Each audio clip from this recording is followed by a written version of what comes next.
Eu sou a Sara, eu sou mediadora de leitura e hoje eu vou estar aqui, né, mediando o encontro. E aí, antes de começar, eu e o Beto, né, vai estar aqui mediando esse encontro junto contigo, né? Vai você que vai dar a bola da nossa formação. E aí, Uhum. antes, só queria me apresentar e fazer uma mediação brevemente aqui de um conto que eu trouxe, né? Por favor. Eu sou a Sara, sou mediadora de leitura do projeto Centro de Excelência em Primeira Infância. Sejam todos, todas e todos muito bem-vindos a mais essa formação, que creio que vai ser incrível, né? Para quem gosta do Canva, quem gosta desse assunto, de saber mexer mais nesse aplicativo. E aí, antes de a gente começar, né, eu vou ler algo bem rápido aqui para vocês, que é da revista Viração, sobre literatura e direitos humanos. Quem escreveu isso foi Abel Santos. Desde que conheci o poder da literatura, de servir como espelho, de servir como alto-falante interno, convocando outras pessoas para o prazer e desafios que é a literatura. Eu me tornei uma ativista pela literatura. Tem algumas pessoas que usam o conceito de ativista, aqueles que são ativistas da arte. E acho que a literatura faz isso também. Ela nos faz pensar, nos faz trazer de um outro jeito aquilo que a gente leu. Eu me considero uma ativista da leitura porque entendi que o livro era aquilo que me possibilitava ter movimento, entender que minha realidade sozinha não explicava o mundo, mas que a desigualdade explicava a periferia, o lugar que eu ocupava nesse mundo. Por isso eu comecei a defender que a literatura esteja em todo canto, que ela deixa de ser privilégio e se torne um direito humano. Então, eu defendo que haja literatura na escola, mas não só na rua, mas não só nas casas, mas não só. Que os livros possam circular onde haja gente, que cada lugar que tenha gente, que tenha possibilidade de pensamento, tenha livro e que haja quem possa conversar sobre eles. Então, é isso que eu trouxe para a gente refletir um pouquinho sobre. E aí, o Beto, eu acho que o Beto já está na nossa roda, né? E aí ele só vai se apresentar também, apresentar o nosso convidado de hoje, tá bom? Ah, então tá bom. Sejam todos Obrigado. bem-vindos. Imagina. Opa, boa tarde mais uma vez, salve galera. Eu sou o Beto Amorim, faço parte do Centro Popular de Cultura e Desenvolvimento, né? Atuo como educador social no projeto Quarelheiro Saudável, Territórios Abraçados, né? Queria agradecer desde já a presença do Henrique, a presença de todos, né? Na nossa formação de hoje. Queria apresentar o Henrique, Henrique Inhauser, certo? Ele é designer da Univesp, Universidade Virtual do Estado de São Paulo, onde ele elabora materiais didáticos e de comunicação. Educomunicador, onde explora o uso do design e jogos na educação. Tá bom? Lembrando que o nosso chat está aberto a perguntas aí, depois que o Henrique passar a formação, só o pessoal indo abrindo os microfones aí aos poucos e fazendo as perguntas diretamente para ele. Tá bom? Boa tarde a todos aí, boa formação para nós. Ai, gente, achei tudo muito chique. Queria agradecer primeiramente a Sara e o Beto pela essa recepção tão calorosa. Fico muito feliz, assim.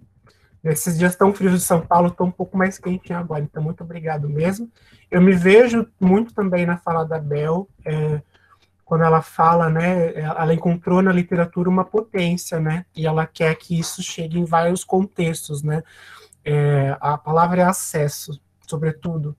E eu acho que, assim, né, como o Beto bem lembrou, né, trabalho com design e tudo, né, Agora eu trabalho na Universidade Virtual do Estado de São Paulo com material didático, mas trabalho com design há um tempo já, principalmente com design no campo da comunicação, trabalhei mais para empresa e tudo, tive uma breve passagem por museu, mas eu sempre tive um pouco a sensação, um pouco dessa coisa muito excludente e restrita, né, do campo do design, né, da criação.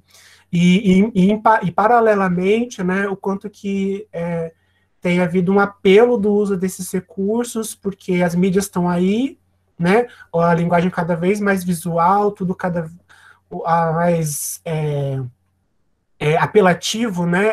Existe uma disputa de informações aí, onde consegue chamar mais atenção e tudo, e a gente, enquanto pessoas, né, somos mobilizados com a educação, sobretudo com a educação popular e tudo, a gente também está na disputa da comunicação, né? E a gente também está querendo se apropriar dessas ferramentas. E eu vejo potência também no uso dessas ferramentas de comunicação e de criação, e eu acho que hoje a gente dá um passo bem interessante e importante para a apropriação delas. Então é isso, estou muito feliz com o convite, vamos começar. Eu vou compartilhar minha tela aqui com vocês. Deixa eu me localizar aqui.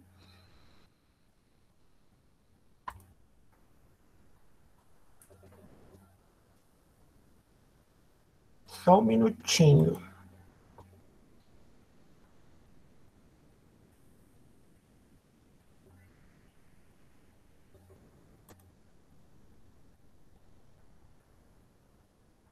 Alguém pode confirmar para mim, por favor, se está passando? Tá sim. Ah, então beleza, muito obrigado. É o seguinte, vou dar um zoom aqui para a gente começar. Então tá certo. Partiu criar função do Canva. Vou deixar aqui também o meu contato, caso queiram entrar em contato depois. Vamos para perguntas básicas, né? Vamos se localizar do que a gente está falando aqui hoje. Primeiramente, o que é design e o que é o Canva? Eu acho que ia ser legal se a galera quiser colocar um pouco também no chat, ou se quiser ligar o microfone, pensar o que cada um entende, né, pela essa palavra tão em inglês, em não sei o que e tal, do que é o design, né, como é que é o contato com isso, e o que tu conhece do Canva também, se quiser colocar aqui no chatzinho, pra gente também ter essa interação, tá? Mas o Canva, né, o que eu acho que é o tema que trouxe muita gente aqui, ele é uma plataforma de criação e ele oferece muitas ferramentas para a gente para a criação de mídias, né? Mas, sobretudo, é uma ferramenta para a criação de materiais do campo do design, né?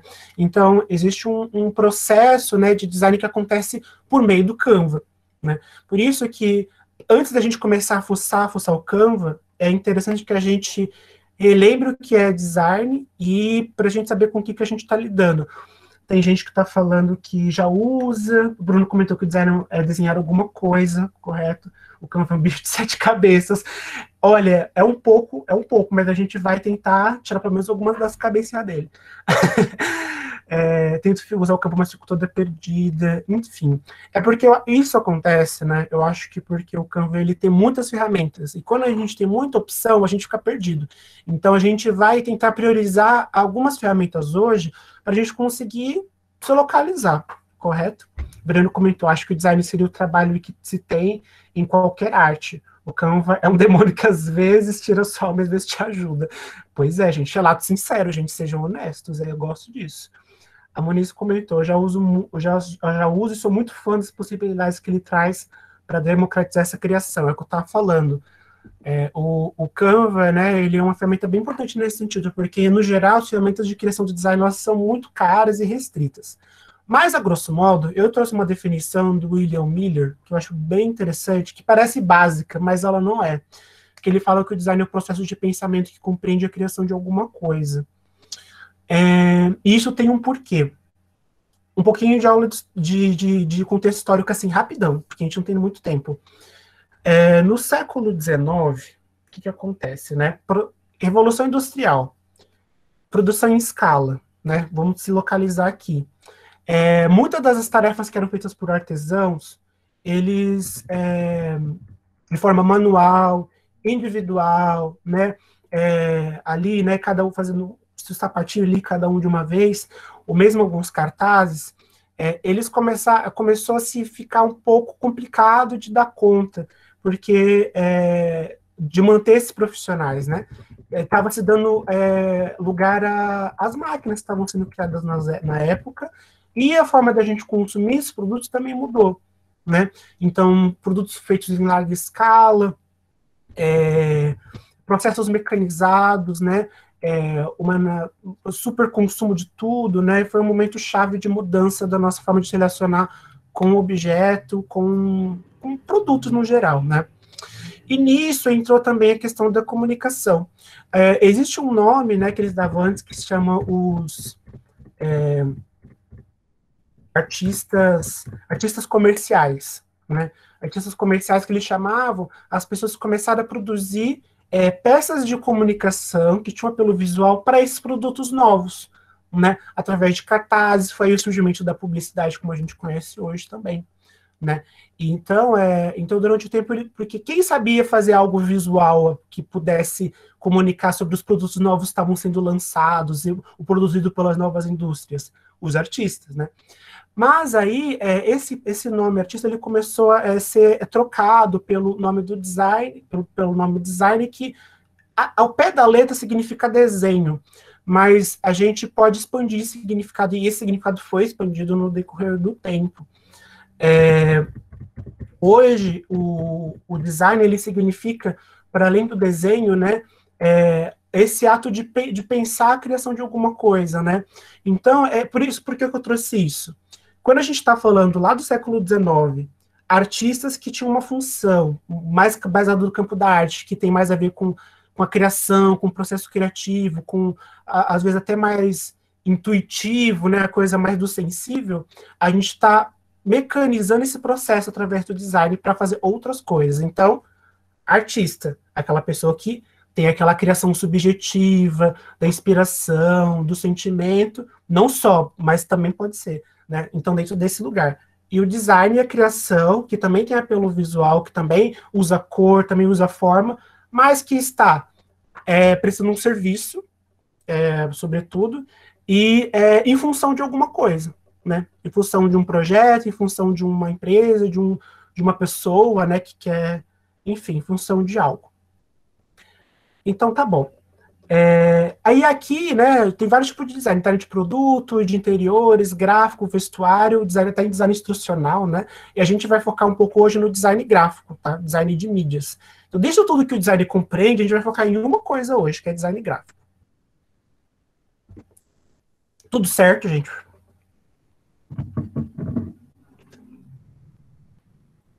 Para mim, sim. Então, beleza. Vamos lá. O design gráfico, né, ele está mais no campo da produção midiática, né? O que quer dizer? Que é essa produção de comunicação. Então, cartaz, banner, cartão de visita, todas as formas que foram se criando, né, de se comunicar através de mídias, né, ou de outros materiais, né, durante muito tempo foi, por exemplo, o outdoor, né, que hoje a gente nem vê tanto, né, ou mesmo o jornal, todas elas passam por um processo de criação, né, do design gráfico. E tem muitas formas que eu poderia começar a trabalhar isso, mas pensando no Canva, eu acho que isso é legal pensar nas ferramentas disponíveis. E a partir dessas ferramentas disponíveis, a gente vai tentando entender um pouco os critérios de criação, porque eu acho que o nosso objetivo aqui hoje também é fazer com que a nossa forma de criar dentro do Canva, ela seja um pouco menos subjetiva e intuitiva, né? Tipo, eu fiz assim pelo gosto, porque eu acho que assim, porque eu gosto assim. Também tem gosto, mas há critérios. E a gente conseguir entender esses critérios faz com que a nossa criação seja mais objetiva, que a gente consiga comunicar de uma maneira mais clara, né?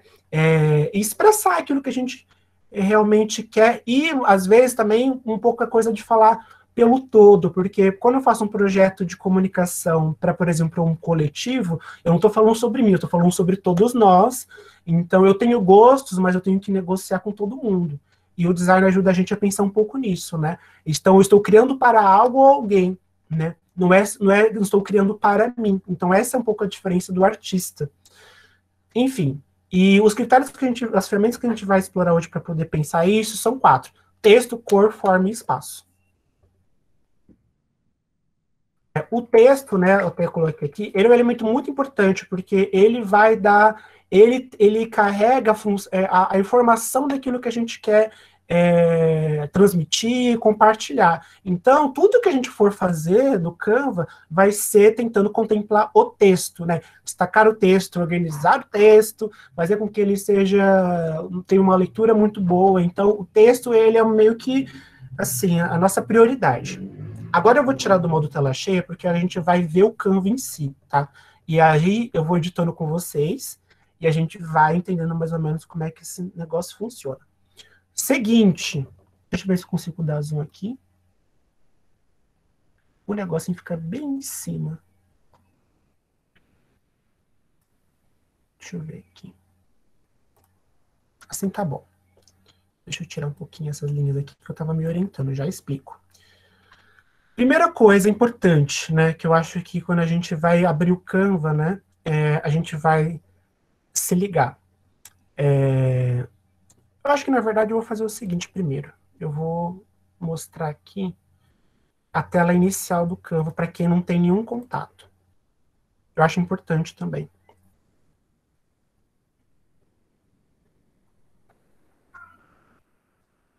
Então, essa aqui é a minha tela inicial, ele está carregando aqui algumas informações.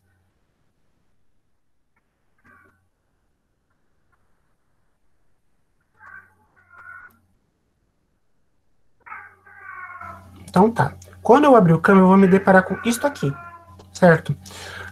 Tem muita coisa, assim, mas vamos focar para o que importa, né? Entender o que você vai criar, né? Então, por exemplo, eu tive que vir aqui em apresentações para poder fazer essa apresentação que eu fiz para vocês, certo? Por que tem isso aqui? Porque ele já vai dar um pouco, ele vai apresentar um pouco as dimensões, né? Os tamanhos adequados para o que vocês vão produzir, né? Então, aqui ele já vai, se eu for clicar em vídeo, ele já vai focar no tamanho dos vídeos que são ideais para as redes sociais. Para produção e impressão, ele vai trazer formatos impressos, como o panfleto, ou o cartão de visita, enfim. Eu cliquei aqui em apresentação, e aí, quando chegar lá, eu vou, né, chegar aqui nessa tela. Já tem as coisas, né, que eu já criei, mas o primeiro passo é a escolhendo a tipografia. A tipografia é o que a gente chama do estilo da fonte, né, que é meio que a carinha que ela tem, né, o charme que ela tem. E quando a gente mexe com o design, a gente tenta criar critérios para essas escolhas das fontes que não fique apenas no campo do gosto, né? Porque a tipografia, né, ela também comunica, né? Eu acho que é isso que a gente vai ver um pouco hoje, né? Que além da informação em si, os elementos que a gente escolhe, como a cor, o espaço, o estilo da fonte, eles também ajudam a gente a comunicar determinadas coisas. Aqui, por exemplo, eu peguei 6 tipos de tipografia, né? E não tem, é genérico, coloquei meu projeto em todas, e o que a gente pode perceber é que eu estou falando sobre coisas absolutamente diferentes, posso estar falando sobre coisas absolutamente diferentes, né? E o que deve estar definido isso um pouco para mim agora é o estilo delas, certo? Vou dar um exemplo. Eu tenho aqui 2 fontes que elas são meio manuscritas, vamos dizer, que tem essa cara de algo mais feito à mão, né? Que é essa aqui, a primeira, né? O meu projeto aqui, todas são meu projeto, né? Meu Deus. Mas essa é a primeira aqui do canto superior esquerdo e essa aqui do campo inferior direito, certo? Essas 2. É curioso pensar que, apesar de as 2 terem essa cara de algo manuscrito ou feito à mão, elas podem comunicar coisas muito distintas. A primeira, por exemplo, eu poderia falar sobre um projeto que tem muito mais a ver com algo infantil, porque você percebe pelo traço, ver se consigo dar zoom aqui. O traço lembra mais um pouco a tentativa de uma criança escrever uma letra, né? Ela é mais irregular e tudo, né? Enquanto o de baixo também é algo escrito à mão, mas você percebe que existe uma segurança na escrita, que é mais preciso e pode também ser utilizado, por exemplo, para projetos, né, ou para clientes, ou finalidades que tenham a ver com algo mais gestual, artístico, mas mais maduro nesse caso, né? Ou mesmo para coisas que sejam mais orgânicas, né? Eu utilizo isso muito, por exemplo, para produtos orgânicos, né? Eu faço, por exemplo,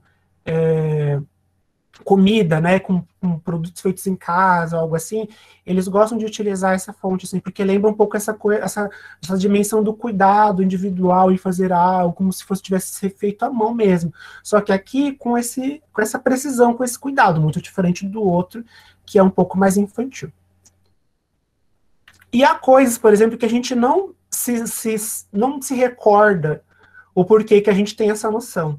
Por exemplo, quando eu vejo essa tipografia do meio aqui, né, eu tenho a sensação de algo um pouco mais formal e sério, né?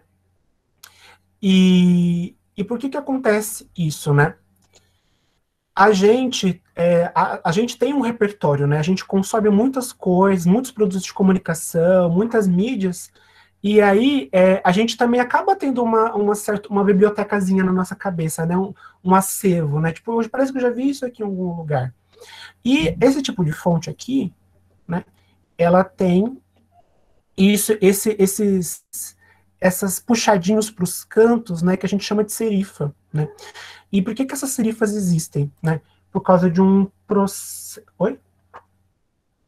O Bruno perguntou, mas quando você quer passar alguma pegada mais humana, manual e madura, porém a imagem possui muito texto, ainda é legal utilizar esse tipo de fonte, fica muito poluído. Eu sempre vejo esse tipo de fonte como um título algo pequeno. Sim, o ideal é que esses momentos, essas fontes maiores, elas sejam restritas a títulos, né? Quando você quer apresentar, é a cara do projeto. Então, você tem um cartaz, você vai colocar, tipo, meu projeto, o nome. Aí sim, aí você está comunicando ali um pouco a cara do que você, né, do que você faz, do que você quer apresentar.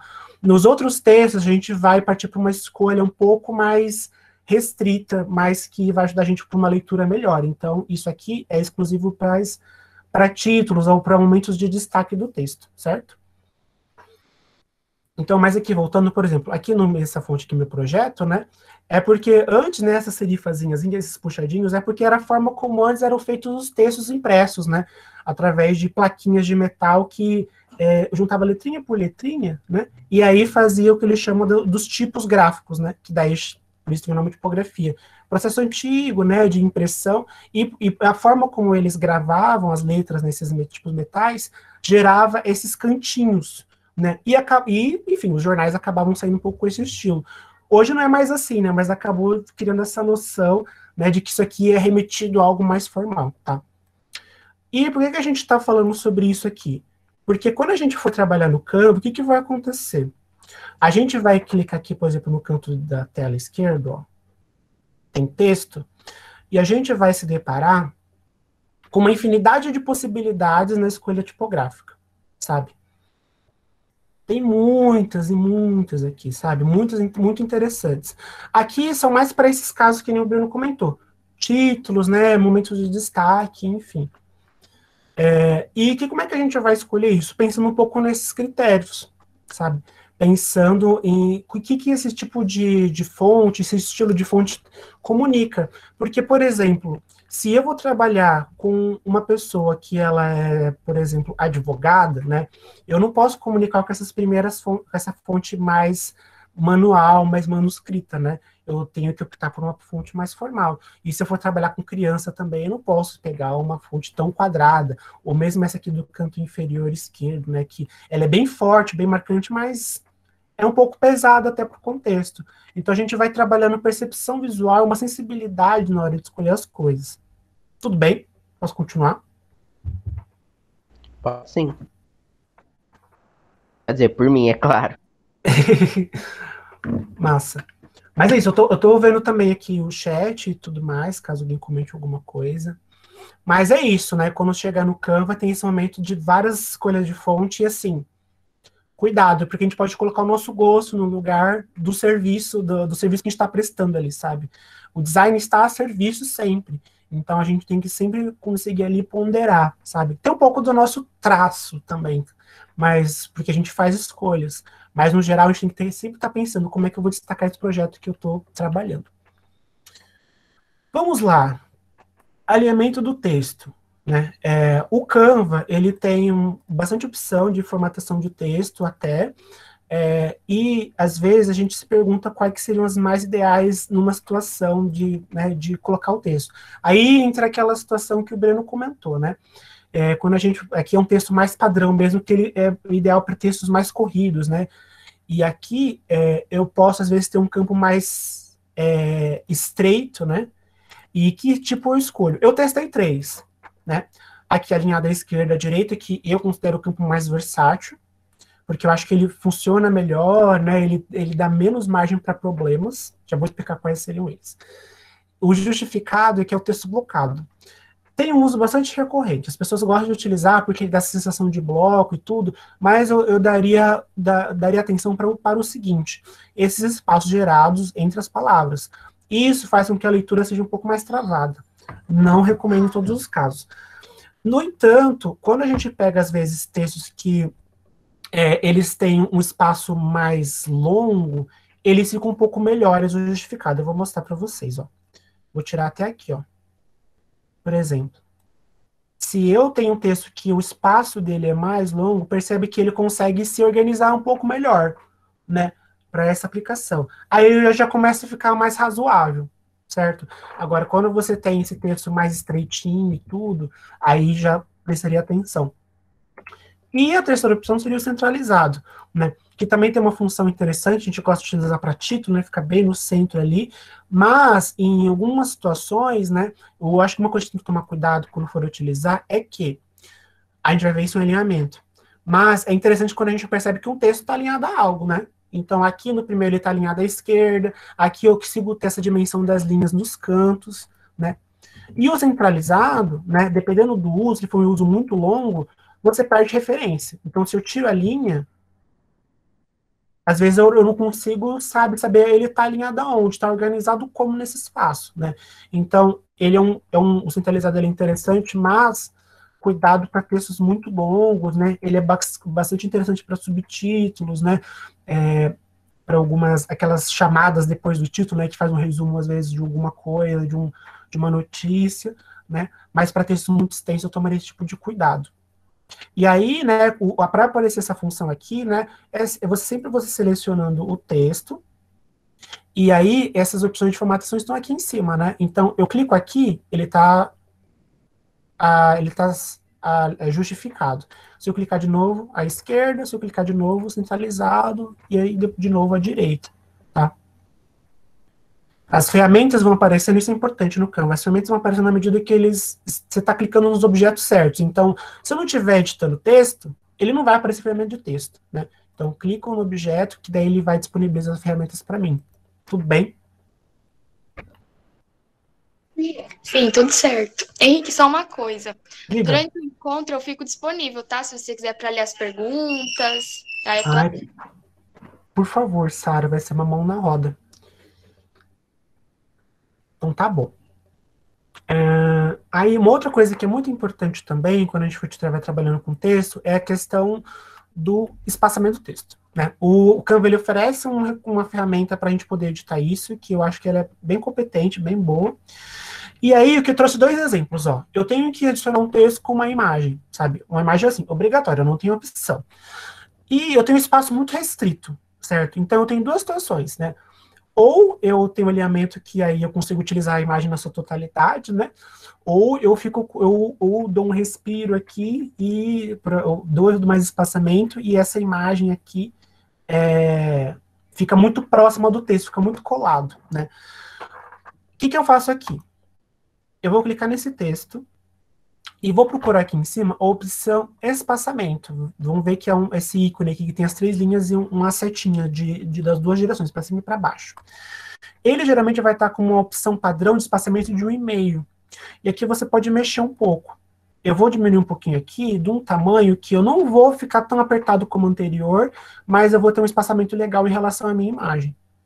Acho que 1,15, 1,20 por aqui. Pronto, consegui resolver. Claro que eu também tive uma redução de imagem aqui, né? Poderia até aumentar um pouco mais. Mas, no geral, sempre que a gente for trabalhar com as ferramentas, a gente vai ter que negociar um pouco com os espaços, né?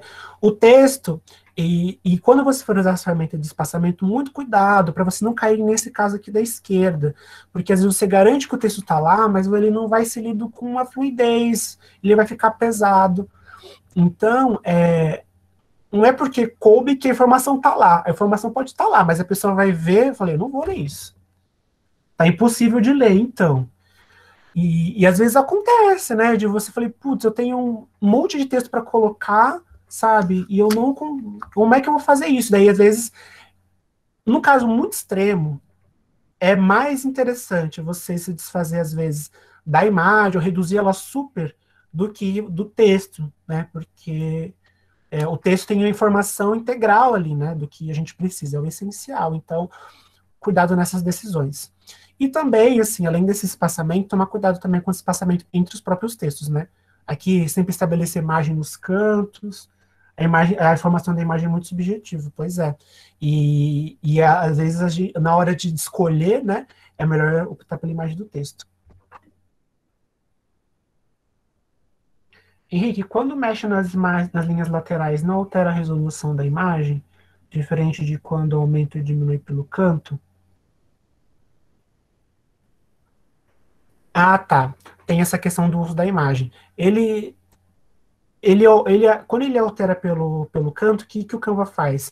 Ele vai pelos cantos esquerdo e direito, né? Ele vai meio que reposicionando a imagem para mim, sabe?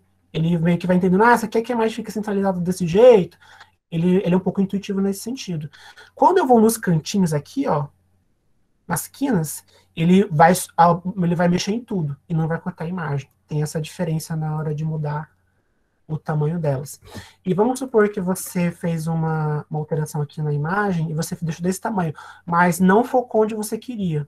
Então você clica 2 vezes em cima da imagem e reposiciona ela, certo? Clica fora e retorna. Ainda não tá bom. Então vem aqui, ó, aqui os cantinhos, ó, em cima. Tem essa grade, né, de 4 linhas, né, que é onde a imagem está. Aí você se orienta por ela. Eu quero que fique aqui, ó, centralizadinho. Então rolou. O branco. Mas e quando temos a sensação de que só o texto não preenche a imagem? Muitas vezes me pego com o problema de fazer o espaçamento para o texto ficar bem visível e claro, e acabo sentindo que a imagem está vazia, justamente por ter tirado uma figura ou foto para dar espaço ao texto mais claro, com o espaçamento certo. Eu acho que há outros recursos que a gente pode utilizar, Breno, que não sejam exatamente as imagens que cabem nesse contexto. 2 deles que a gente vai ver. O uso de formas, né? Então eu posso tentar, por exemplo, colocar o meu texto dentro de formatos, dentro de quadrados, de círculos, né? E tentar fazer uma compensação daquele vazio, né? Ou utilizar os ícones, né? Que são essas imagens mais pequenininhas, que elas não ocupam tanto espaço e elas ajudam a gente a informar e direcionar um pouco a nossa leitura. Eu vou dar indicações também de onde a gente pode achar ícones legais para baixar. Porque, de fato, às vezes, né, só o texto ali também fica maçante. Mas a gente também vai entender que, assim, tudo que envolve a criação do design é sempre uma puxar dali, puxar daqui, é sempre uma negociação. A gente nunca vai editar de uma maneira isolada, né? Então, a gente sempre... tudo vai ter que funcionar de uma maneira orgânica, como se fosse uma orquestra, né? Então, todo mundo tem que andar junto e funcionar junto. Então, se eu quiser garantir uma imagem, então eu vou ter que fazer com que reorganize esse texto aqui de um jeito que a imagem caiba. Mas, sei lá, também esse texto não tá legal. Então eu vou ter que mexer um pouco mais nas margens. E você vai mexendo, né? Desde que a gente consiga estabelecer os critérios de leitura, uma coisa fluida, que não seja pesada, tá valendo, tá? A Arneliele comentou, é a mesma escrita e a mesma escrita e imagem ficaram completamente diferentes. Pois é. Então são essas pequenas alterações que a gente vai fazendo. Eu vou seguindo, porque muitas das coisas também a gente vai ver na hora de mexer com as outras seções, tá? Texto. Hierarquia dos textos. Isso aqui é muito interessante, né? Porque quando a gente pega um texto, ninguém tá falando... Aqui tá escrito o título, né? Porque eu tô usando de exemplo, mas nunca vai estar escrito o título, né? Vai estar o título do texto. E a forma como a gente vai organizar esse texto vai hierarquizar, vai colocar numa ordem de importância, correto? Não só isso. 3 coisas que hierarquizam textos, ó. Estilo, né? O tipo da fonte, o tamanho do texto e o posicionamento, né? Inclusive, essa questão do posicionamento é um conceito da Gestalt, que quem quiser se aprofundar depois do tema, é um estudo, né, sobre o uso desses espaços, né, e eles fizeram as leis da Gestalt, né, que daí tem lá umas regrinhas, né, que você pode estar se apropriando para criar, tá? Mas isso é um pouco mais específico, anota aqui que você depois dá uma olhada com mais calma. E, importante, utilize as linhas guias para orientar a diagramação. O Canva, né, ele tem isso aqui, né? Tem as regrinhas nos cantos. Se não estiver aparecendo, faz o seguinte, ó. Aqui em arquivo, você coloca em mostrar guias, né, em mostrar réguas. coloca isso sempre disponível, porque isso aqui vai orientar a gente. A nossa percepção visual às vezes nos engana. A gente acha que tá ali, tá alinhado, não tá alinhado, né? Eu não me garanto. Se eu coloco um quadro no meu quarto, eu peço uma segunda opinião. Mas você está sozinho, né? Então, a gente tem essas ferramentas para trabalhar junto com a gente. Então, aqui sobre hierarquia, né? Como é que eu vou saber onde que é título, o que é subtítulo, né? Sem que eu tenha que, né, dizer isso, né? Os estilos vão definir isso pra gente. Então, por exemplo, o que o Bruno tinha comentado. E o texto, né? O texto mais longo. O texto mais longo, a gente percebe porque ele é assim, ele é mais limpo, ele é bem menos detalhado no seu estilo, né? Então, é o ideal para a situação dele, né? O título já pode ser um pouco mais diferentão, ele pode ter um estilo mais bacana, pode expressar um pouco mais a sensação, o conceito, né? A ideia que a gente tem daquilo, né? Os subtítulos, né, eles também ficam aqui abaixo do título, então como ele está próximo do título, já faz essa associação, né? Se ele ficar muito próximo do texto, você pode se confundir sobre do que ele se trata, né? Então, pensar também nessas proximidades entre os elementos, essa acessibilidade. Aqui, por exemplo, é como se fosse uma citação, né? Então, eu quebro o texto e uso itálico, uso negrito, né? E dou um destaque, lembra? Isso aqui é um destaque, isso aqui é importante, né? Uma pessoa falou uma coisa super importante e eu vou dar o destaque para isso aqui, de alguma forma, né? Então, a gente vai escolhendo esses recursos visuais para a gente conseguir botar em ordem de importância aquilo que é essencial, né? Eu consegui ver o título logo de cara para me chamar a atenção, esse trecho que é importantíssimo, seja lá o que isso significa, que é o texto padrão, né? Mas vamos supor que é um texto muito importante aqui. E para chamar a pessoa para a leitura, né, eu quero destacar, né? E aí eu falei, não, isso aqui é importante, o tema é importante aqui do título, eu vou ler esse texto, sabe? Então a gente tem esse exercício de chamada, de chamar o usuário para ler essa informação, certo? Tinha alguma coisa que eu ia comentar.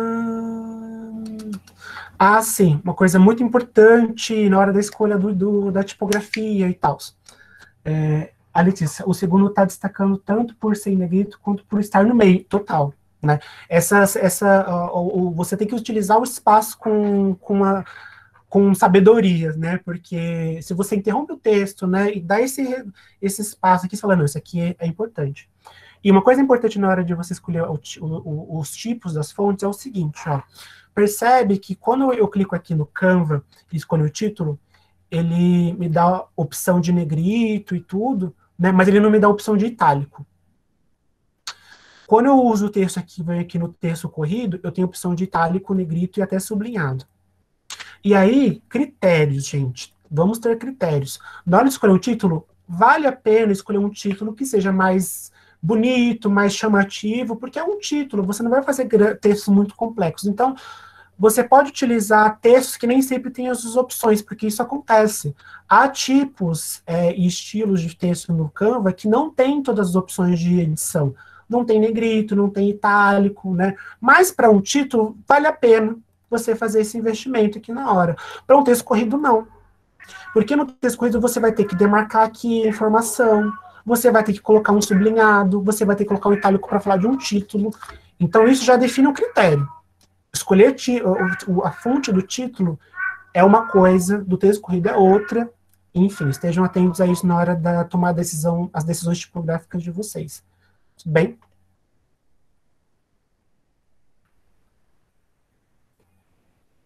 Eu vou dar um exemplo aqui. Eu vou pegar esse texto aqui e a gente vai fazer junto. Acho que não vou precisar de todo esse texto aqui. Tem esse texto aqui, que eu coloquei uma fonte muito duvidosa, de um texto muito esquisito, que assim, tá complicado o negócio, né? Então eu vou fazer algumas alterações aqui. A primeira delas, né, eu vou escolher uma tipografia que eu consiga entender que isso aqui, na verdade, é o meu título, né? Porque tá tudo aqui meio quadrado, meio padrão. Virou uma mancha, né, gente? Essa é a verdade. Foi com Deus o nosso texto.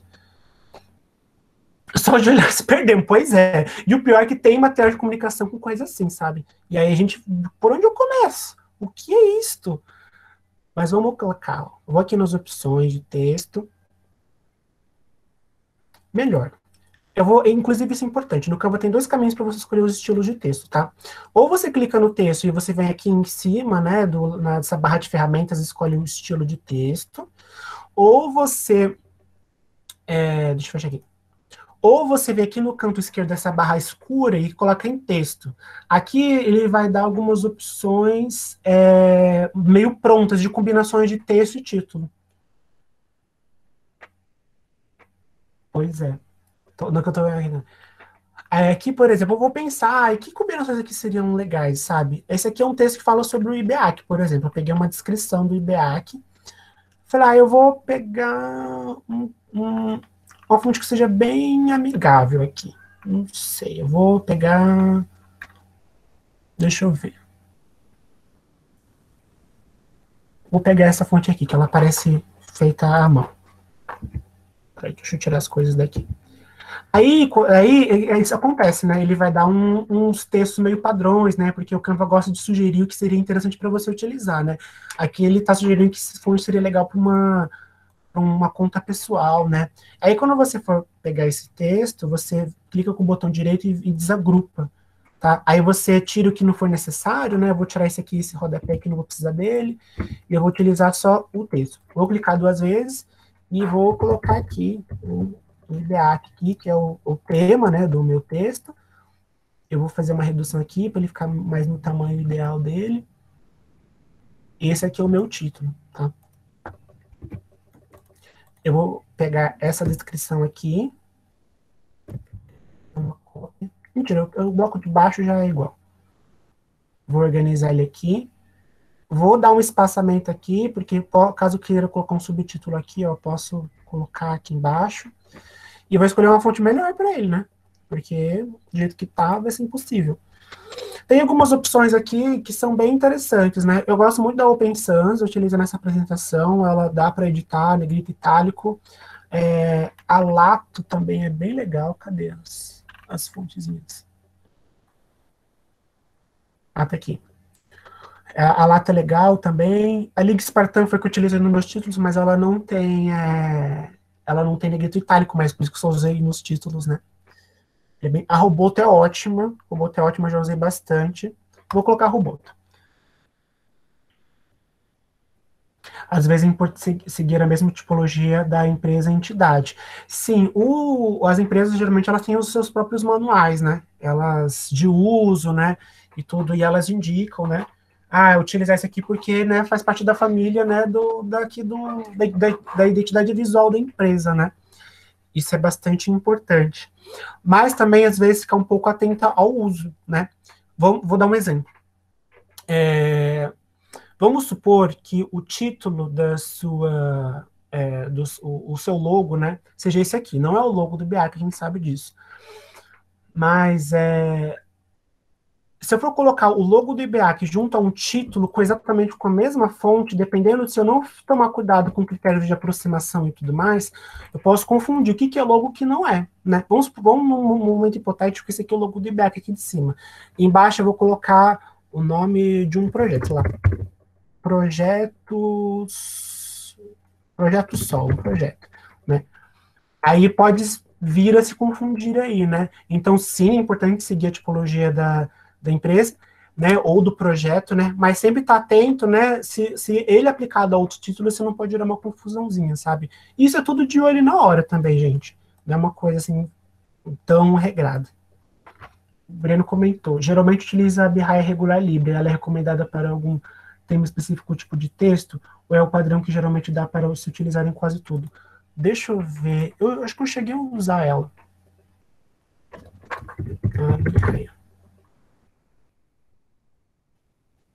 Ela é uma fonte serifada. Eu acho assim, ó, eu acho que é uma fonte interessante, ó. Vou colocar ela aqui pra gente ver, por exemplo. Eu acho que assim, é uma fonte padrão, né, que eu acho que a gente tem muito costume de conhecer essas fontes serifadas, que elas têm esses cantinhos, né. Eu tomaria o cuidado só na utilização dela quando ela, por exemplo, um título que vai falar de uma coisa mais informal, porque se eu para um texto, pode até passar, né? Mas se eu vou falar sobre um projeto para criança, sei lá, projeto infância, né? Para título, né? Talvez ela fique um pouco séria demais, sabe? Né? Mas para um texto mais corrido, dependendo do contexto, ela pode ser interessante, sim, né? E uma outra coisa que eu ia comentar também é que às vezes, né?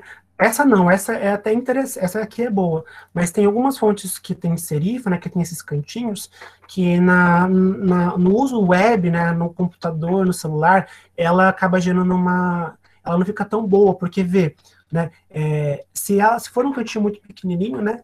Na hora de reduzir com a tela digital, né? Que é essa luz, não fica tão bacana às vezes, né? Essa aqui funciona bem, mas quando você for utilizar fontes parecidas com essa, se atentem para isso. Se você ver, putz, essa fonte ela é serifada, ela não é bacana para mim, não está rolando, então escolhe uma sem serifa. Aqui, por exemplo, a Open Sans não tem, ela não tem os cantinhos, né? Ela não tem esse extra, certo? Aí aqui, ó, eu coloquei o nome do meu projeto, eu alinhei à esquerda, né, porque eu estava com esses espaços, né, que eu não estava entendendo nada, esses espaços aqui, alinhei à esquerda. Tem uma outra coisa que é importante também de observar, que às vezes você vai fazer o texto e fica essa última palavra na linha, né, isso a gente chama de viúva, né, a gente tem um jargão, assim, né, que chama de viúva, que é essa palavra isolada, sozinha aqui, chorando na última linha, né. Evitem isso, porque isso tira um pouco a credibilidade, assim, parece que passou despercebido, sabe? Uma coisa meio solta, né? Como você pode fazer isso, né? Expandindo um pouco o bloco, né? Para caber todo o texto, né? Ou tentando ali mexer um pouco no espaçamento entre letras, mas no geral a gente mexe sempre pelo tamanho do bloco, tá? Aí tá quase lá, só que eu ainda sinto que tá muito apertado. Então, eu vou mexer no espaçamento entre linhas aqui, eu vou aumentar ele um pouquinho. Eu já consigo ler melhor. Então, agora eu sei o que é o título, né? Eu sei onde está o meu texto corrido, né? Eu tenho uma leitura mais fluida. Tudo bem? Vou seguir aqui, vou dar uma ripa, tá? Que tem coisa para ver. Cor. Cor é uma ferramenta muito importante e ela é muito difícil de escolher, porque ela parece muito subjetiva. Que cor você gosta? É meio emocional isso, né? Tipo, depende, né? Depende do meu mood do dia, como é que eu tô me sentindo, do meu humor, né? E no design a gente tem que escolher as coisas de acordo com alguns critérios.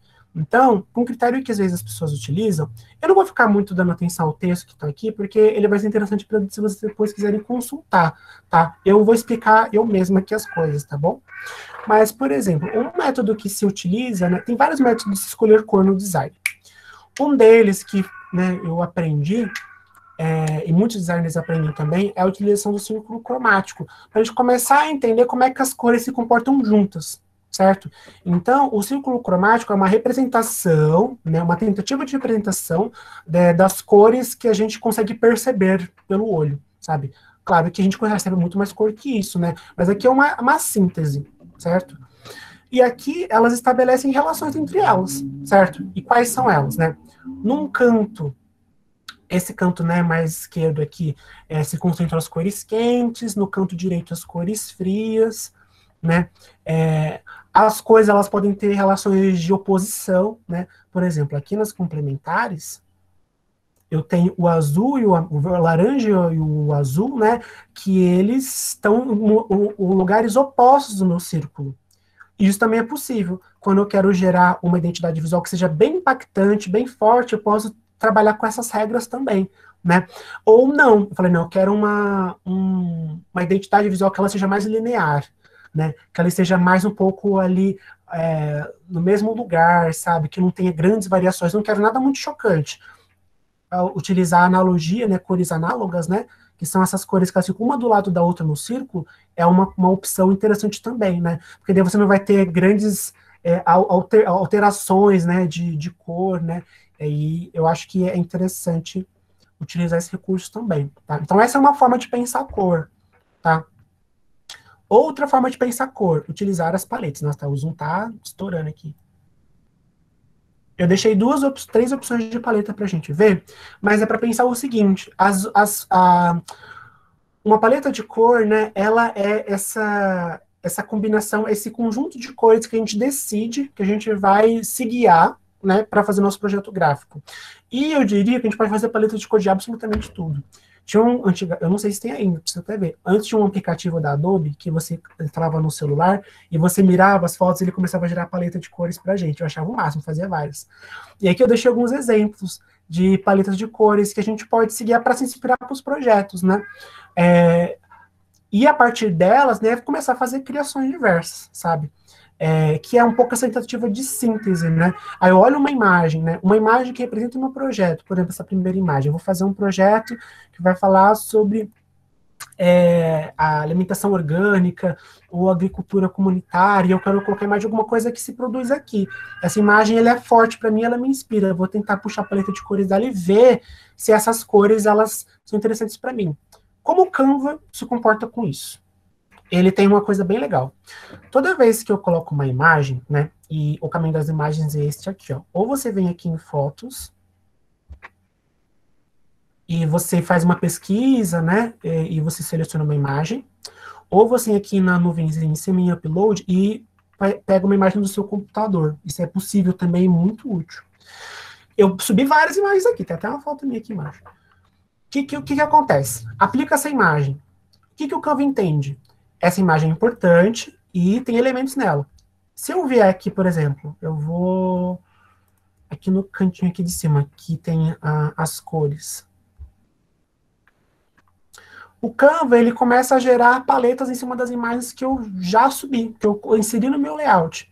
Então aqui, ó, cores presentes na foto. E ele faz essa tentativa de resgatar essas cores. Eu vou clicar aqui em ver tudo para ver a quantidade de paleta de cor que ele gerou para mim. Para todas as imagens que eu coloquei. Ó, a do título dos textos está aqui, a do título das cores está aqui, né, de todas as imagens que eu inseri, dos círculos cromáticos que ele também captou as cores. E aqui, é claro que às vezes ele pode captar uma cor que não é exatamente a cor que eu queria, né? Isso até aconteceu comigo, né? Aqui no terceiro exemplo, ele não captou esse amarelo, eu achava que era uma cor importante, mas aí você vai lá e altera. Como sugestão é muito bom, porque você começa a tentar entender quais cores estão mais presentes no seu projeto. Eu achei bem bacana essa ferramenta. Infelizmente, ele só consegue gerar essas paletas se você fazer isso a partir de imagens. Se você quiser adicionar uma paleta manualmente, é fechado para quem paga a versão premium. Pensando nisso, eu deixo uma segunda opção para quem quer mexer com cor, que é o Adobe Colorwell, que é o seguinte, a Letícia comentou que ela nunca viu Canvas no PC, ele parece ser muito superior do que no app para celular, tem limitações. É bom dar uma olhada nos dois, sem dar uma comparada, quem tiver essa possibilidade, é claro. Então, para poder suprir isso, né, eu selecionei o Adobe Colorwell, que é um site da Adobe, né, que cria diversos softwares para criação e edição de imagens, para design gráfico, e que ajuda ele, um perfil que você cria e você monta suas paletas de cor, tá? E ele tem um recurso muito interessante de paletas acessíveis. Eu vou mostrar para vocês. Que eu achei, assim, fantástico. Podem ir lá e criar uma conta gratuita que vai estar tranquilo, vai estar em casa.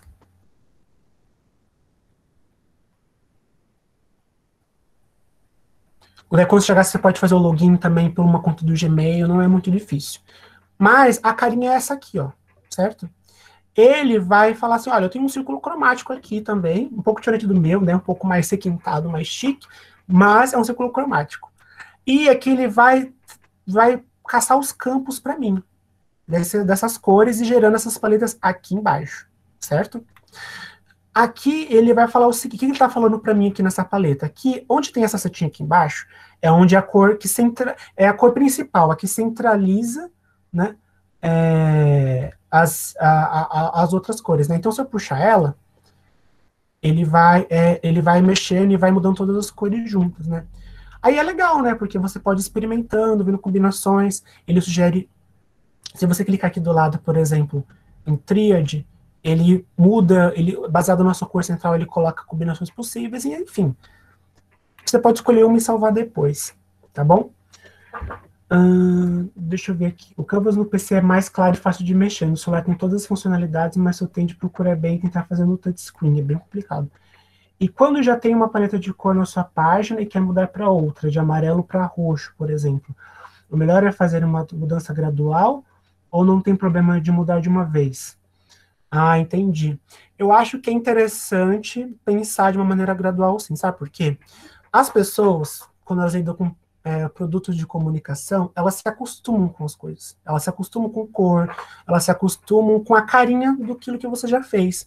Então, se a sua comunidade, né, de usuários, seja de empresa, de projeto, todo mundo já te segue, já sabe como é que você se comporta nas redes, se do dia para a noite você mudar, eles vão falar, quem é essa pessoa? Quando eu comecei a seguir, entende? Então você tem que meio que educar as pessoas que te seguem a sua nova cara, né? Então começar a adicionar alguns elementos aqui ou ali, né?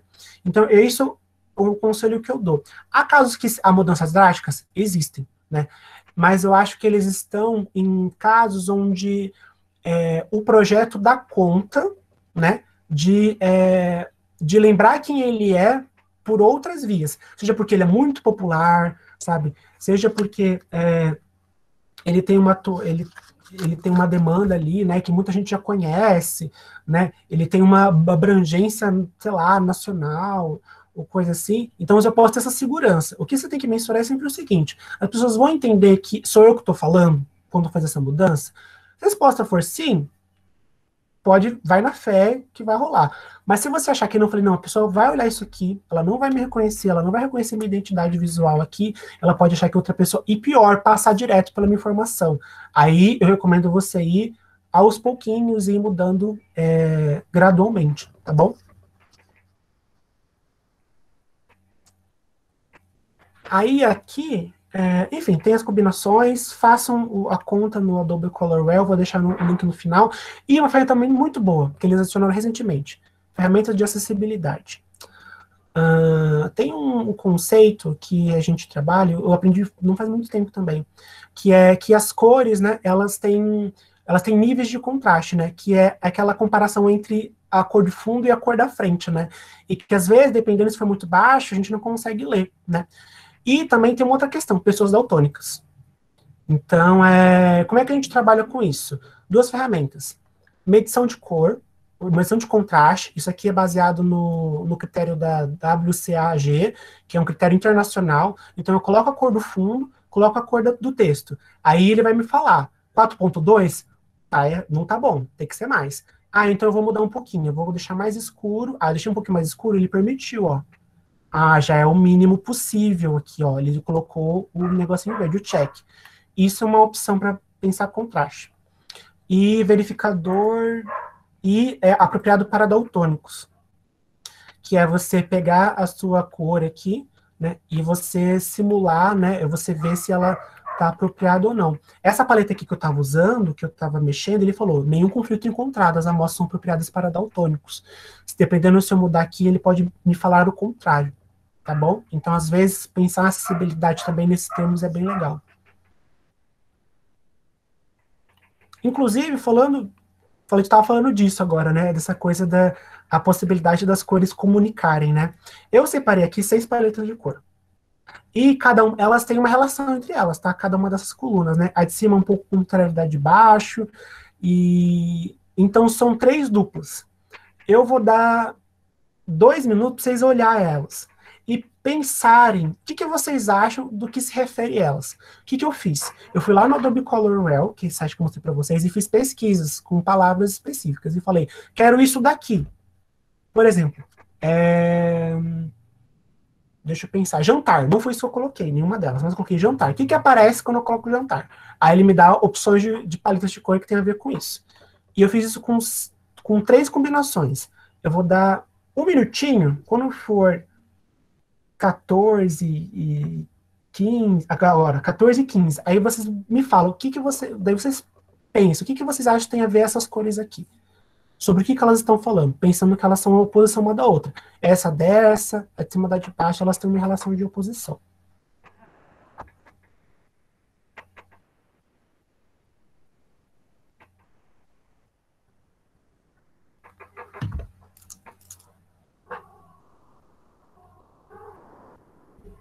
Podem colocar chutes no chat também, caso vocês queiram testar aí.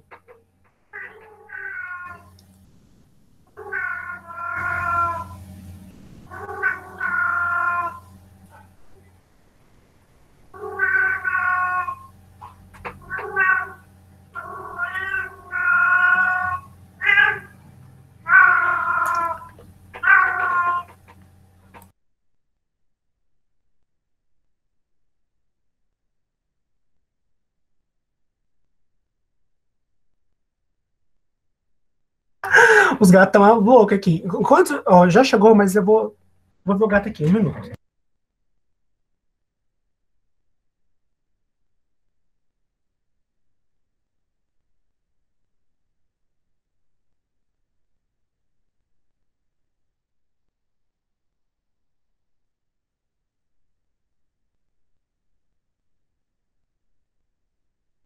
Tá me desconcentrando.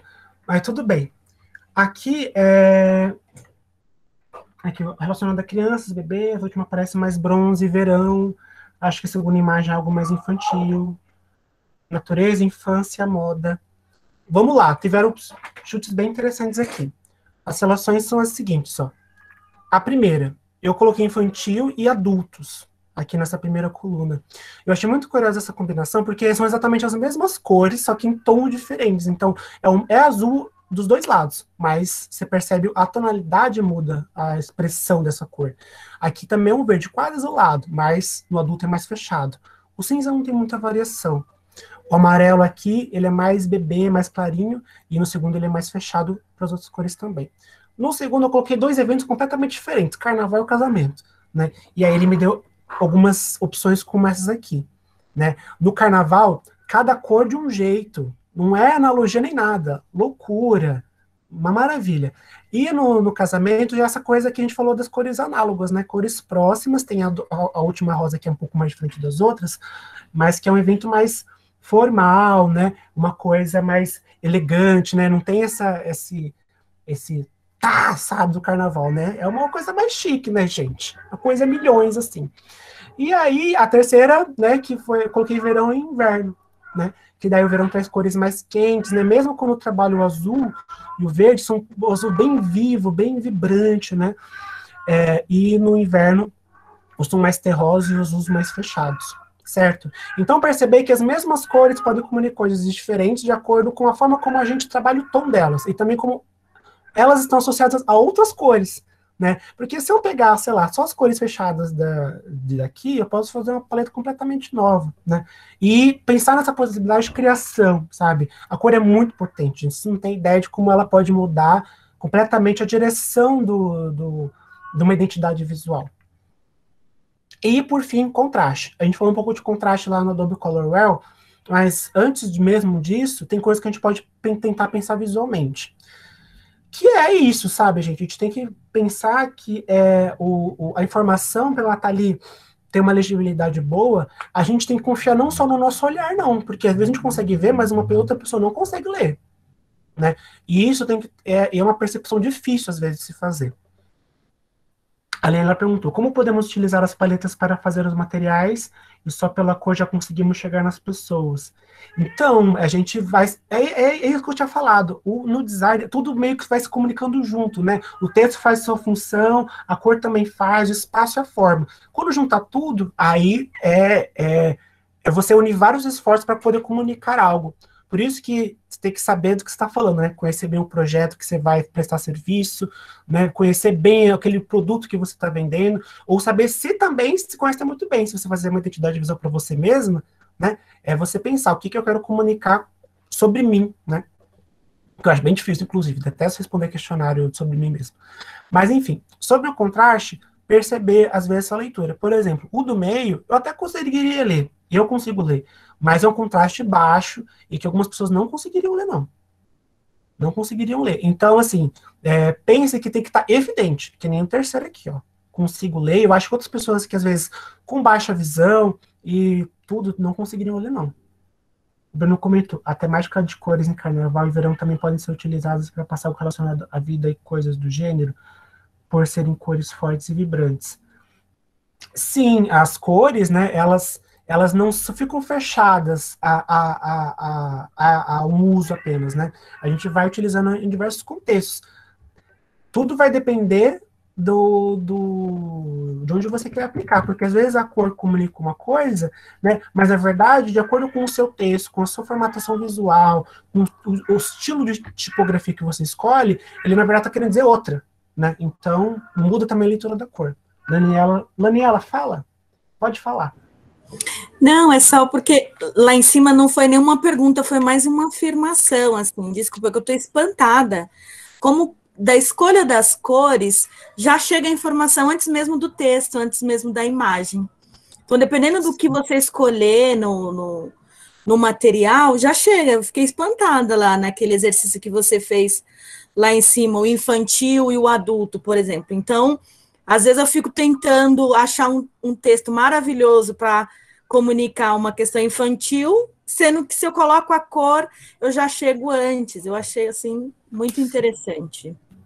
É esse tipo de percepção que a gente vai criando, sabe? É um músculo, assim, sabe? Você ir criando mecanismos e criando uma sensibilidade visual para essas coisas, sabe? Porque não é óbvio, sabe? Mas a gente vai aprendendo, né? E de uma maneira inconsciente a gente lê isso, sabe? A gente se deixa chamar a atenção por uma coisa e não pela outra, mas a gente não se pergunta por quê. É por causa dessas coisas tudo aqui. Vamos lá. Outro aspecto, para a gente mandar bala. Forma. É muito importante trabalhar com a forma, inclusive é um recurso básico para quem trabalha com design e gente da arquitetura também, né? A geometria, todo mundo que estuda design já fez aula de geometria, eu tive que fazer uma geometria básica, não só por conta da organização do espaço, né? Você saber utilizar os blocos de texto, tudo, mas também para alguns produtos mesmo, né? Tipo embalagem, formato das páginas, né? Enfim, algumas funções que a gente vai ver agora. Informação em blocos. Uma das maneiras da gente trabalhar a questão das formas geométricas, né, é saber como que elas conseguem dar recursos para a gente organizar as coisas. O Bruno tinha falado, e se eu não tiver muito espaço para imagem, como é que eu organizo as coisas e não deixo o negócio chato? A gente pode utilizar formas também, porque elas não vão ocupar tanto espaço. Elas vão, na verdade, ajudar a gente a modular as coisas, deixar tudo em módulos, segmentado. Eu peguei esse texto aqui, que é uma apresentação, como se fosse um convite, né? Que o texto cru é assim, né? E eu fui adicionando forma a essas coisas. Utilizei um círculo aqui para não ficar essa foto quadrada, utilizei aqui o retângulo para dar destaque, utilizei quadrados do mesmo tamanho aqui para poder segmentar a minha informação, né? Essas coisas a gente vai se apropriando, né? Porque às vezes acontece, não posso colocar muita coisa aqui, eu tenho um monte de informação, um post pequeno. Se eu colocar uma imagem aqui, vai ficar muito poluído, mas eu posso utilizar formas para me ajudar a deixar isso menos chato. E linhas também, né? A gente pode também trocar por linhas, para orientar por linhas aqui, quando você quer uma coisa mais limpa, né? Eu puxei essa linha aqui para a foto dela, dividi as informações por linha aqui, né? Dei aqui um alinhamento para os logos, e destacar as informações mais importantes, que é o mais importante, né? Qual que é o tema do negócio, né? Quem vai estar lá? Que horas vai ser? Essas coisas eu preciso saber. Eu preciso saber assim que eu bato o olho numa informação dessa, né? Então a gente pode... E também utilizar esses recursos de forma casada, né? Aqui com forma, com linha embaixo, possibilidades diversas, né? Então é aquilo que eu comentei lá no começo, né? O objetivo é sempre dar destaque ao texto, à informação, mas todo mundo aqui trabalhou junto para que as informações estejam claras, objetivas, e que as pessoas consigam ler e também escolher ler isso, né? Porque as mídias têm isso, elas têm muito acesso. Gente, a gente tem cada vez uma produção de conteúdo mais desenfreada. As pessoas, elas não leem tudo que está lá. Vocês param para ler cada post? Não para. Então tem que... Como é que a pessoa vai escolher isso? Utilizando esse recurso, sendo objetivo, sendo prático, né? E ver como a gente já está muito distante do trabalho do artista, né? Lá do começo que a gente falou. A gente está em outro lugar já. A gente está falando de critérios aqui, né?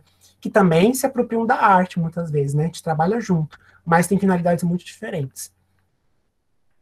Aqui eu coloquei também uma coisa que depois eu vou olhar no próprio Canva com vocês, tá? Mas os formatos das interfaces, né? Que a interface que a gente chama é o espaço que a gente usa para trabalhar, né? Aqui eu coloquei 3 exemplos dos mais comuns dos formatos impressos, que no Canva ele está dizendo que eles se organizam assim, desses tamanhos, né? O panfleto, que é 210 milímetros por 297, que é o tamanho do A4, aquela folha sulfite comum, né? O cartaz, né, que ele tem essa medida aqui de 42 centímetros por 59,4, que é o A2, que aí é mais ou menos como se você pegasse esses dois A4 e somasse, né? Porque o tamanho das folhas, ele é proporcional, né? É o dobro do dobro do dobro, né? Então, esse aqui seria um tamanho ideal para cartaz. E aqui o cartão de visitas, que é pequenininho, né? Pequenininho, picochuchinho assim, 8,5 por 5, né? Que é também, por mais que é uma coisa que às vezes a gente acha que está em desuso, né? Porque a gente se apresenta mais por rede social, ainda tem gente usando, assim. Então, é um formato que tem saída ainda, né? Quando a gente... Vou até voltar aqui. Quando a gente abre a tela inicial do Canva, ele já vai aparecendo essas funções, essas opções pra gente, né? E ele fala quais são os tamanhos, viu? Aqui eu vou abrir. Ó, produtos para impressão. Produção de impressão. Cartão de visita, você passa o mouse em cima, ele fala embaixo. A caneca também, ele dá uma medida base aqui, né? Convite. Enfim, ele já vai mostrando para você esses tamanhos, né? Que são os tamanhos padrões, assim, mesmo, né? Até quando você vai mandar para alguma gráfica e tudo, né? Geralmente eles vão se orientar por esses padrões. E os formatos digitais, que eu acho que é o que mais temos produzido nos últimos tempos, ainda mais com o momento de distanciamento, né? Informações básicas, vai. Vídeos. Vídeos de history de Instagram, status do WhatsApp e vídeo de TikTok. Todos eles têm a mesma resolução, tá? 1920 pixels por 1080 pixels. Importante. São medidas diferentes, né? Lá na impressão, centímetro, milímetro. Aqui, digital. Pixel, uma unidade de medida distinta. Então, quando vocês forem bater informação com alguém que vai fazer alguma coisa, percebam que vocês estão usando as unidades de medidas corretas, tá? Um centímetro é muito diferente de um pixel, então estejam atentos a isso. Helena perguntou, às vezes faço uma arte para a capa do YouTube do tamanho que pede, mas depois de pronto eu vou colocar e não fica de acordo. Por quê? Olha, eu confesso que faz muito tempo que eu não faço capa do YouTube. O que pode acontecer é o seguinte, né? O YouTube, ele tem um tamanho que ele é padrão para quem está vendo no... Ele dá um tamanho padrão, mas ele vai responder a 3 situações diferentes. Computador, celular e TV. Então, as pessoas vão abrir um canal, por exemplo, em 3 lugares diferentes. Então, às vezes, ele vai dar um tamanho grandão, só que para cada lugar, ele vai focar num espaço. Então, por exemplo, eu coloco uma imagem grande assim, uma tela inteira, que é geralmente o que ele pede, eu acho, Helena. Só que no computador, ele só vai mostrar a faixa do meio. Ele não vai mostrar tudo. Onde que ele vai mostrar a tela inteira? Na TV. Quando você abre na TV. E, às vezes, no celular, menos ainda. Ele vai mostrar o menos do menos. Então, depois eu vou achar e coloco lá no grupo que tem alguns padrões, né, chamam de grid, né, uma grade que você segue para falar onde tem que estar todas as suas informações para que não se perca nessas mudanças, tá? Isso é importante. Aqui os tamanhos padrões para algumas coisas, o post do Instagram que é quadradinho, o post do Facebook que ele é um pouco mais alongado, um pouco mais alto, o post do Twitter também, mas ele tem uma medida um pouco diferente. Capa do Facebook, essas medidas mudam, viu? Sejam sempre atualizados com as medidas dela. Sempre que eu vou fazer, eu vejo se não mudou. E vamos para a última sessão, espaços. No fim das contas, tudo é sobre espaço, gente. Se não cabe, lascou. Às vezes a gente vai colocar fonte, imagem, tudo, mas a gente volta ao problema lá do começo. Onde vai caber tudo isso? Eu acho que é o momento onde a nossa criatividade, ela fala assim, peraí. Porque a gente quer fazer coisas que não cabem, com informações excessivas, né? Eu já sofri muito tendo que encaixar texto gigantesco em lugar que não cabe, aí é um sofrimento, é um negócio. Enfim, a gente tem que sempre ter um cuidado, né, na hora de trabalhar com espaço, porque às vezes caber também não é suficiente. Porque se cabe, mas eu não consigo ler direito, também não funcionou. Então, é babado, gente. O espaço é babado. Princípios para organização. Eu selecionei 4. Cada lugar que você for pesquisar vai ver um. Eu selecionei os 4 que eu acho que são mais interessantes para a gente pensar espaço. Vamos supor, estou fazendo o meu negócio, estou ali no meio do caminho, coloquei todas as informações, acho que está pronto, quero avaliar? Vamos ver se a gente está conseguindo dar conta disso aqui, certo? Primeiro deles, proximidade. A gente consegue organizar, a gente viu isso lá no começo, mas isso aqui é do âmbito do espaço também, né? As informações, elas vão se agrupar de acordo com a proximidade delas.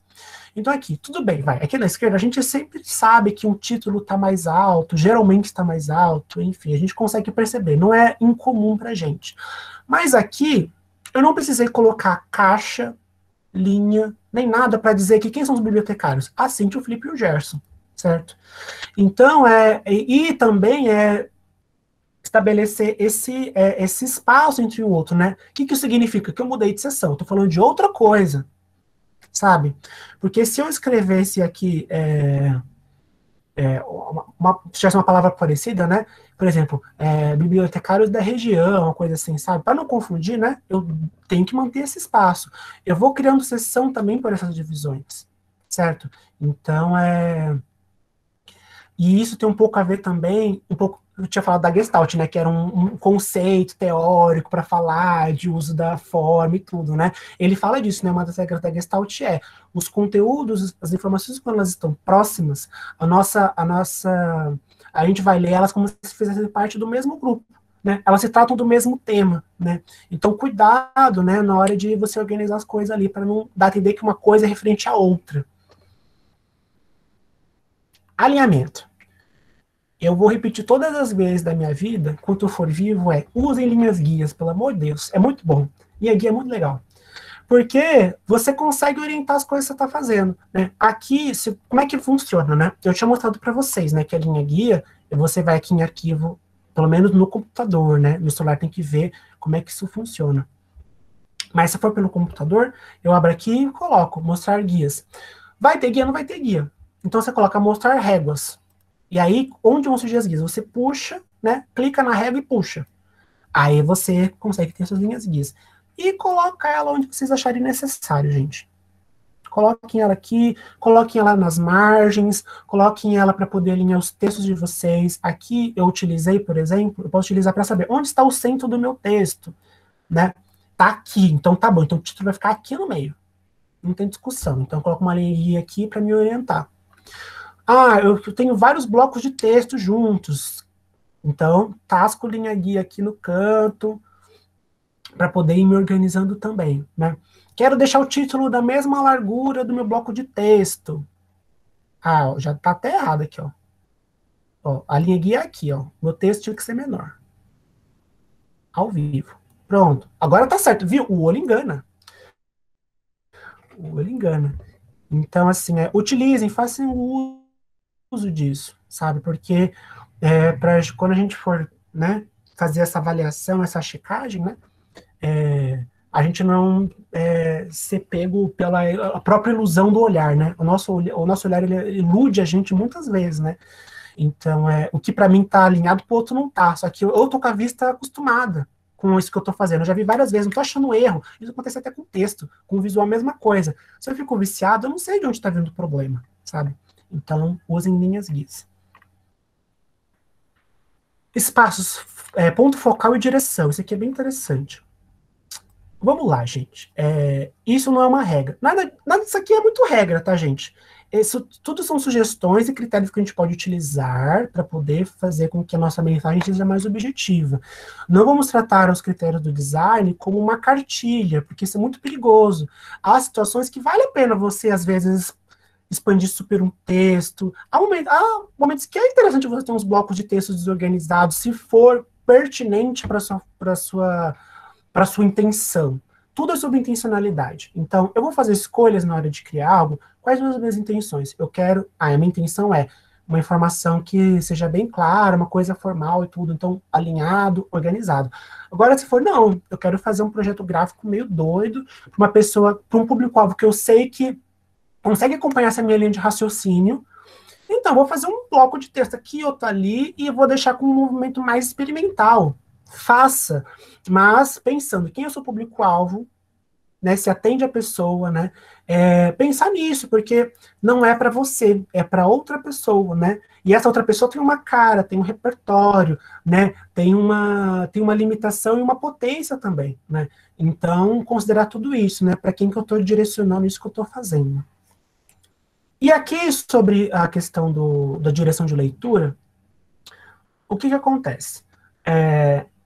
É comum para a gente, né, a gente tem uma direção de leitura e que essa daqui que começa do canto superior esquerdo, ele faz essa linha, ele vai horizontalmente para cá e desce até o canto inferior direito. A gente faz esse caminho para ler livro, notícia, tudo. A gente consome esse tipo de coisa. É uma regra universal? Não, porque tem lugares no mundo que as pessoas leem do outro lado, né? Em alguns contextos orientais, de países, né? A gente começa a leitura em alguns materiais, né? Que nem o mangá, por exemplo, da direita para a esquerda. Né? Então você vê como que também o que é, por isso que eu falei, não usem como cartilha o design, né? O que é o design do seu contexto. Um outro exemplo.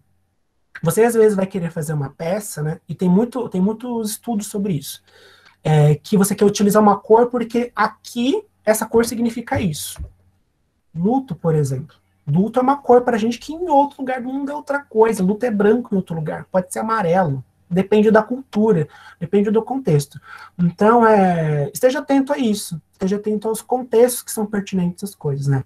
Mas, num sentido assim, na nossa situação, né, com o que a gente consome aqui, o caminho geralmente é esse. E isso dá um pouco de direção para a gente organizar as coisas, né? A Sara falou que tá viajando. Eu tô vendo a cara da Sara aqui, trocar ideia depois, Bíblia. Muitas possibilidades que o Canvas nos dá. Tem dias que eu entro e fico pensando em algo para produzir. Pois é. E eu acho que, na verdade, qualquer ferramenta, né, se a gente tiver em mente o que a gente consegue fazer, eu digo que eu consigo criar uma coisa muito boa no PowerPoint, se eu saber o que eu estou fazendo. O Canva ele é muito bom porque ele é prático, né? Ele traz muitas ferramentas muito boas e ajuda a reduzir o tempo de produção. Mas, gente, eu aprendi, o Léo fazer uma pequena fofoca. Eu aprendi, quando eu fiz eu fiz técnico comunicação visual, foi o primeiro curso de design que eu fiz. Eu tinha uma professora chamada Marina, e ela ensinou como a gente alinhava texto, margem, espaçamento, sabe como? Ela deu um monte de revista, de papel mesmo, e falou, vocês não faziam alinhamento. A Juliane conhece Marina Satico. E falou assim, cortem blocos de texto, façam margens no papel. Eu aprendi a fazer isso à mão. Linha guia, espaçamento entre texto, peso visual, tudo isso, a Marina me ensinou a fazer isso à mão. Eu acho que eu devo muito isso a ela também, pensar que o que faz o projeto de design não é o software, não é o programa, é você entender o processo. Por isso que o William lá, o nosso tio ali, que no começo da definição falou, o design é o processo de criação de alguma coisa. E é esse processo que a gente está experimentando aqui por meio do Canva, claro, né? Que facilita muito o nosso serviço. Mas é ideal que a gente tenha autonomia para a gente criar essas coisas, independente do contexto. Se você quiser experimentar outras ferramentas e tal, você dá conta também. Enfim. Aí, voltando aqui está quase acabando. Direção do texto, né? O que acontece aqui é que a gente pode dar devido aos graus de importância, dependendo de onde o texto está posicionado, né? Isso aqui é uma orientação bem genérica sobre a orientação do texto. Isso não é uma regra. Mas, a princípio, a gente começa lendo daqui do começo, então já deixa o título aqui em cima no canto, não, daqui, tudo, vai passar aqui pelo meio, deixa aqui centralizado, e o que seria, talvez, apenas uma informação complementar, né, apoio de não sei o quê e tudo, eu deixo aqui no final, né. O que a pessoa vai ler primeiro, né, vai depender do que aparecer primeiro na tela, né, então tem tudo isso. E também, outras formas de pensar a questão do texto, né, aqui no canto direito, exemplo direito, que é onde está o meu foco. Aqui eu defini, o meu foco está no meio, o texto está gigantesco, ele está gritando, e assim, eu vou ler ele primeiro. E é muito curioso, porque qual é o primeiro texto que aparece? Os convidados, que são a Cintia e o Felipe. Mas eu vou ler primeiro? Não, eu vou ler o evento que está gigantesco aqui no meio. Então, isso vai dando uma noção de que não é a ordem, né, das coisas, né, é o destaque que a gente dá a elas. Isso é muito importante. Outra coisa, vou repetir, se atentem a margens, a espaçamento entre os blocos, porque se os blocos ficam muito apertadinhos, eles ficam pesados, difíceis de ler, né? Por exemplo, geralmente se coloca uma margem num tamanho aqui entre os blocos, e as margens laterais, elas são um pouco maiores, de uma folha, de um post, elas são um pouco maiores, assim, para não ficar muito no canto, né? As do meio, geralmente, elas são um pouquinho mais estreitas, mais suficiente para poder dar esse respiro, e não ficar pesado visualmente. E isso aqui que eu acho muito interessante também. Vamos lá. Peso visual, mas pensando, tipo, destaque das coisas. Medida de algo é subjetivo também. Sabe por quê? Vou explicar. Vamos supor, eu tenho um evento e eu preciso colocar logo de 3 apoiadores. Isso aqui são os logos, os logotipos, né? As marcas desses apoiadores. Eu vou falar assim, eu não posso dar mais importância do que um do que para outro. Então, por isso, eu vou fazer os 3 do mesmo tamanho. Eu vou pegar lá pixel por pixel do mesmo tamanho. Resposta errada, gente. Sabe por quê? Aqui, ó, cada forma tá com a mesma largura exata. E você percebe que a impressão que dá é que o círculo tem mais destaque que o retângulo. Né? Na verdade, o retângulo está meio apertado entre os dois, assim, né? Quando você vai trabalhar com empresas que são bem chatas com isso, né? Porque envolve patrocínio, grana e tudo, eles são muito chatos com isso. Né? Ainda mais quando envolve, às vezes, projetos de incentivo e tudo, né? Você tem que fazer ali direitinho. Então, o que se recomenda? Pensar o peso visual dentro da sua possibilidade, que é, mesmo que eles não sejam do mesmo tamanho, que eles não briguem, que eles tenham uma importância próxima. Então, eu alterei aqui embaixo para pesos visuais próximos, mas não para medidas próximas. Então, é tipo de sensibilidade que a gente tem que ter. E tem uma forma para isso? Não tem. Percepção visual, treino, sensibilidade, a gente vai trabalhando com isso. E a aprovação do cliente, se Deus quiser, né? A gente também tem que orar às vezes, né? Porque às vezes é cada coisa que a gente se mete. Acabado as coisas mais do campo dessas ferramentas todas. Eu vou correr para uns cuidados práticos que eu quero ainda conversar com vocês. Formatos. Vou passar bem de relance isso, né? Porque, nossa, é muita coisa para falar, meu Deus do céu. Muita coisa. Mas, assim, quais são os formatos que a gente vai lidar quando a gente for trabalhar no Canva? O formato imagem, vetor e o formato do arquivo fechado, certo? No de imagem, a gente pode subir imagens desses formatos aqui, ó. JPEG, PNG e GIF, tá? Você vem aqui, eu mostrei para vocês, upload, aqui da nuvenzinha, você arrasta a imagem lá e ele vai carregar. E você pode subir as imagens nesses 3 formatos, né? O JPEG é o menos recomendado, né? Porque geralmente o JPEG ele tem uma perda de qualidade na hora de subir, né, nos lugares que fica um pouco perceptível, né? O PNG ele é muito bom, porque ele também é por pixel e tudo, é um formato de imagem, mas ele preserva bem as cores, geralmente, então ele é bastante utilizado. E o formato GIF, né, que são imagens em movimento, né? Então, no Canva também suporta. Então, isso tem sido utilizado a rodo, né? Então, e é um formato super antigo esse negócio, gente. E até hoje o povo usa, eu acho incrível. Enfim, vetor. Aí entra o babado também, ó. Existe uma diferença entre imagem pixel e imagem vetor. A diferença está aqui na direita. Aqui, esse mais limpo é imagem vetor, e a direita é pixel. Se eu aumentar uma imagem em forma de pixel, tipo um PNG, sei lá. Queria pegar um exemplo aqui. Deixa eu ver se eu acho. Meu Deus. É que essa imagem está numa qualidade muito boa. Mas se eu der um super zoom, eu vou conseguir ver os pixels dela. Sabe? Eu vou conseguir ver os quadros, que são os tais dos quadradinhos. Foi para longe. Eu começo a ver. É que essa imagem está numa qualidade bem boa. Mas enfim, o exemplo está lá. Eu consigo ver isso. E por que com o vetor...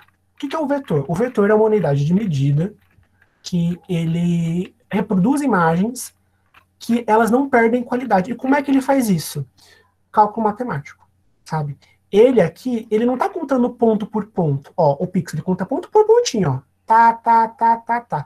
O vetor não, ele faz um cálculo e gera essa imagem aqui, tá? No Canva, eles utilizam esse, onde tem esse tamanho vetorial? Nas fontes, nas formas e em alguns ícones também. Tem isso, tá? Para imagens de foto mesmo, não é o caso, né? Porque a imagem de foto é complexa, então todas elas são em pixel, né? Então você tem que pegar uma imagem de uma qualidade boa. Mas para ícones, para texto, mantenha sempre vetorial. E quais são os formatos de imagens vetoriais? EPS, AI, e essas duas primeiras a gente vai lidar muito pouco, porque elas são imagens. O AI é o formato do Illustrator, que é um programa da Adobe, é pago, então aqui a gente não vai usar muito, não. O EPS, ele não vai abrir no Canva. Qual que é a nossa opção? SVG. Então, eu vou mostrar onde a gente pode baixar coisa SVG, tá? E que tem que se comportam desta maneira, ó, que não perdem, se não distorce, beleza? E fechado aqui, o fechado PDF para caso de impressão, ou PNG na hora também pode ser. Vou até colocar aqui, ó. O PNG a gente também pode utilizar para fechar post, para fechar capa, foto de perfil é PNG, muito bom. Usem PNG, ele preserva a qualidade muito melhor. Mas para arquivos de impressão que tem vetorial, se você tiver a possibilidade de usar PDF, né, que nem uma revista, algo que você vai imprimir, prefira, tá? Porque ele vai conseguir manter esse aspecto do vetor. Se você tem uma imagem toda em vetor e você passa para PNG, o PNG é um formato de pixel, e daí ele vai fazer ele vai converter, tá certo? Última página, gente, referências. Bora lá. Seguinte, trabalhar no Canva é muito legal e tem muitas coisas bacanas, mas ele tem algumas limitações. Para trabalhar além delas, indicações. Unsplash. O que é um Unsplash? Unsplash é um site, é um banco de imagens, e foi onde eu peguei todas as imagens dessa apresentação. Todas as capas, as imagens que eu coloquei na paleta de cores, eu tirei todas elas do Unsplash, tá? E aí, vocês criam uma conta no Unsplash, você pode utilizar o Facebook de vocês, e tem um acervo muito bom, porque aqui são imagens que vocês podem usar. Às vezes vocês pegam imagens do Google que vocês não têm direitos autorais. Isso também é um problema. Aqui não, aqui você está permitido. Eu achei bem legal também, porque eles colocam informações de quem tirou a foto, tudo, e não é pago, é gratuito. Então essa é a coisa mais legal. Tem um acervo muito bom de imagens aqui. Ele é bem bacana. Para uso pessoal e para projetos que você não tem verba para usar um pouco de imagens, isso aqui é bacana. Outra coisa, Undraw. O que é o Undraw? Undraw é um site de ilustrações. Vou mostrar como é que ele funciona para vocês. Ele tem ilustrações bastante do mundo corporativo, assim, mas dá para usar. Dá para fazer um aproveitamento bacana. Como é que funciona? Ele tem um formato que a gente chama de flat design, que é essas ilustrações mais chapadas. E são muitas ilustrações com um formato meio genérico, para a gente poder utilizar em situações genéricas, sabe? E aí, como é que eu faço? Eu venho aqui no Search, né, que é a pesquisa, e coloco. Eu vou pesquisar, por exemplo, reunião. Eu vou fazer uma reunião, quero fazer uma arte, eu coloquei reunião. Eu acho que ele... Vou fazer um Google Tradutor do lado, porque eu só gosto de palavras em inglês. Reunion. Não achou. Eu vou colocar aqui grupo, sei lá. Ele acha para mim imagens de grupo. Ele tem várias imagens de grupo. Grupo presencial, grupo no celular, grupo... O que eles estão fazendo aqui? Tomando um negocinho aqui. Grupo... Sei lá, grupo de várias coisas. E mais, ele permite que eu mude a cor. Então, eu quero grupos, mas eu quero grupos rosa. Ele mudou a cor de todos. Aí falei, nossa, eu vou decidir, eu quero esse daqui que tá bonito, tá babado. Aí o que eu faço? Download do SVG. Faz o download, ou o PNG, né, mas o SVG, como eu falei, ele vai manter a qualidade.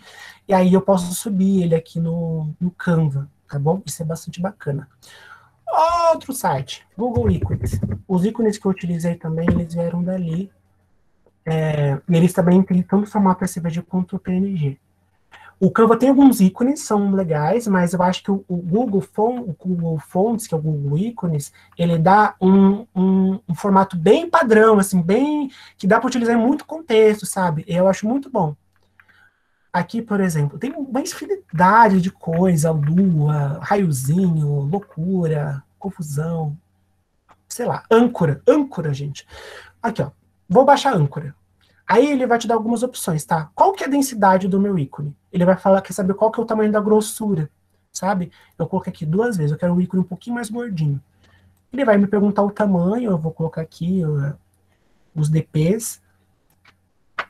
Qual é a cor? Branco ou preto? Aí eu já posso utilizar em fundos claros ou fundos escuros. temos vantagens. Aí eu baixo o SVG aqui ou o PNG. Geralmente o SVG é mais sucesso, a gente viu lá. Tá? Eu baixei um aqui, eu vou até mostrar, que eu tinha utilizado. Esse aqui, ó, eu baixei de lá, ó. Eu baixei ele, trouxe para o Canva e mudei a cor. Se eu baixasse, se fosse um PNG, eu não ia conseguir mudar a cor. Ele ia ter essa limitação. Então eu baixei de lá do Google Ícones, trouxe para cá e alterei a cor. Verde, rosa, marrom, código quando foge, não importa, gente. Baixando esse SVG a gente vai conseguir fazer isso aqui funcionar. Adobe Colorwell, que é o do círculo cromático que eu mostrei para vocês. Google Fontes, quando vocês querem baixar fontes que não no Canva, vocês podem subir também no Canva. Deixa eu ver. Se você for em texto, tem uma opção de subir fonte, mas eu confesso que eu não testei, tá? Porque muita coisa, gente. Você viu quanta coisa que eu coloquei? Não dei conta de tudo, não. Mas dá para também baixar fontes aqui. O Google Fontes, o bom é que todas as fontes dele são bem organizadas já tem todos os padrões, então eles são bem bons nisso. Para quem trabalha com o site, facilita muito, né? Porque você não baixa a fonte que mexe com o site, você coloca o link da fonte aqui. Enfim, é uma brisa. Gente, da galera de programação é insana. Aí tem muitas opções aqui bacanas. O da Fonte também, que é um site bem legal de tipografia, tem várias opções bonitas, aí tem mais opções bem artísticas, é bem legal. E das últimas indicações, e também eu vou aproveitar para fechar com a nossa apresentação e dando um conselho. Design também é muito sobre você conseguir ter de onde tirar, ter repertório, sabe? Então, muitas vezes a gente não sabe que nem a nossa colega Sara falou, às vezes eu abro e não sei de onde tirar. Porque a gente precisa de imagens, sabe, de inspirações. E onde a gente tira? O Behance é muito bom porque ele tem portfólio de design, e eu posso colocar várias imagens, de vários designers, projetos, e que a gente pode ver, putz, posso começar daqui, eu posso me inspirar nisso. O Pinterest também é bom para isto. O Breno está comentando. Uma dúvida sobre imagens que eu faço. Muitas vezes, após finalizar a edição e salvar, eu percebo que ela tem algo que deveria mudar. Existe algum modo de eu editá-la após já ter baixado? Pressuponho que eu não tenha salvo em meus designs. Geralmente eu pego tendo que começar tudo do zero por não conseguir editar a imagem já salva. Tá falando das imagens aqui do Canva que ele disponibiliza. Mas daí você finalizou a edição, você já exportou, já fez o outro arquivo, aí você tem que abrir. Existe algum modo de editá-lo para já ter baixado? Você quer abrir o microfone para explicar direitinho como é que é esse seu processo, Breno? Só um minuto, só pegar o fone de ouvido. Certo?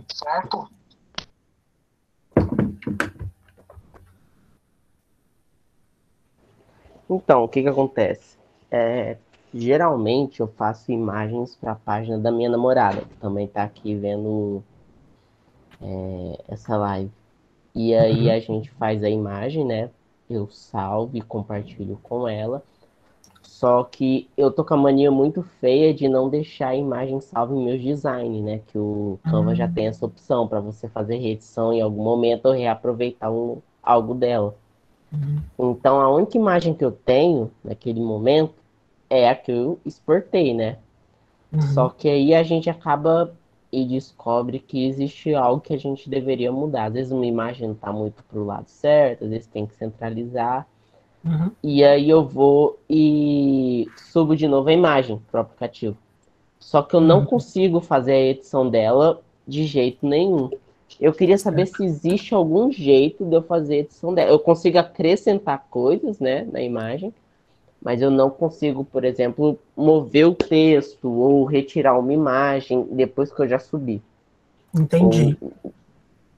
Aí eu fico com essa dúvida, ou assim, realmente eu tenho que parar de deletar o design e deixar ele lá mesmo, ou existe alguma opção? Olha, infelizmente, eu acho que você tem que começar a deixar os projetos ali editáveis para você. Porque o que acontece, né? Quando você for exportar essa imagem, né? É o que eu expliquei até quando eu estava falando aqui da questão da diferença do exportação do vetor. Se você for fechar, por exemplo, um JPEG, um PNG, que são formatos de imagem, né? Ele vai falar assim, esquece tudo. Agora eu sou um JPEG, um PNG, sabe? E aí ele vai exportar tudo para isso aqui, ó, para o Pixel.